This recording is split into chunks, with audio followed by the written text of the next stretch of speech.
अयोध्या राम मंदिर चढ़ावा चोरी विवाद के बीच बीजेपी के पूर्व सांसद ब्रजभूषण शरण सिंह का बड़ा बयान सामने आया।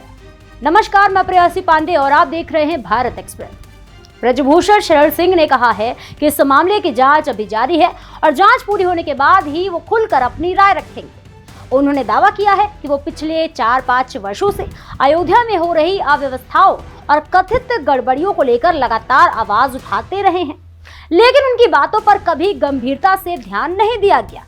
क्या है पूरा मामला, देखिए हमारी एक खास रिपोर्ट। दरअसल राम नगरी अयोध्या में राम मंदिर के चढ़ावे और दान में कथित चोरी के मामले ने अब राजनीतिक और सामाजिक दोनों स्तरों पर बहस को तेज कर दिया है। इस विवाद के बीच भारतीय जनता पार्टी के पूर्व सांसद ब्रजभूषण शरण सिंह ने बड़ा बयान देते हुए कहा कि वो इस मामले पर फिलहाल ज्यादा टिप्पणी नहीं करेंगे क्योंकि जांच अभी जारी है। उन्होंने साफ कहा है कि जांच पूरी होने के बाद ही वो बताएंगे कि जांच निष्पक्ष हुई या फिर नहीं। उन्होंने दावा किया है कि वो अयोध्या से जुड़े मुद्दों और वहां की व्यवस्थाओं को बहुत करीब से जानते हैं। उन्होंने ये भी कहा कि वो पिछले 4-5 वर्षों से लगातार शासन और प्रशासन को आगाह करते रहे हैं कि अयोध्या में कई चीजें ठीक तरीके से नहीं हो रही। उन्होंने ये भी कहा है कि जब किसी ने भ्रष्टाचार या अव्यवस्था पर सवाल नहीं उठाए थे, तब भी उन्होंने इस मुद्दे को उठाया था। पूर्व सांसद ने अयोध्या में लगाए गए बैरियरों और सुरक्षा व्यवस्था पर भी सवाल खड़े किए।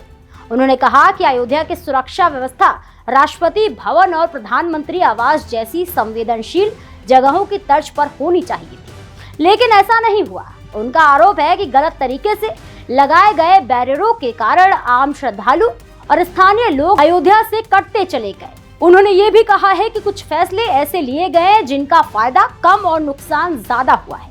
ब्रजभूषण शरण सिंह ने यह भी संकेत दिया है कि अयोध्या में जो कुछ हो रहा है वो किसी बड़े इशारे पर हो सकता है। हालांकि उन्होंने इस पर विस्तार से बोलने से साफ मना कर दिया है फिलहाल, और कहा है कि अभी जांच एजेंसियों को अपना काम करने देना चाहिए।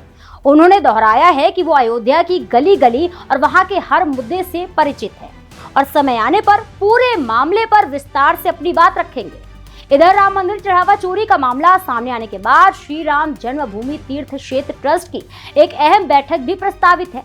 इस बैठक में कथित दान चोरी मामले की एसआईटी जांच रिपोर्ट पर चर्चा की जा सकती है।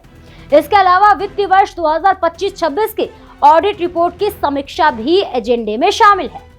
सूत्रों के मुताबिक ट्रस्ट के कुछ प्रमुख पदाधिकारियों के भविष्य को लेकर भी महत्वपूर्ण फैसला लिया जा सकता है। फिलहाल पूरे मामले की नजरें जांच रिपोर्ट और ट्रस्ट की आगामी बैठक पर टिकी हुई हैं। अब देखना होगा कि जांच एजेंसियों की रिपोर्ट क्या कहती है और राम मंदिर चढ़ावा विवाद में आगे कौन कौन से बड़े खुलासे सामने आते हैं। इस खबर को लेकर आपकी क्या राय है, हमें कमेंट सेक्शन में जरूर शेयर करें और ऐसे ही और भी तमाम खबरों को देखने के लिए जुड़े रहिए भारत एक्सप्रेस के साथ।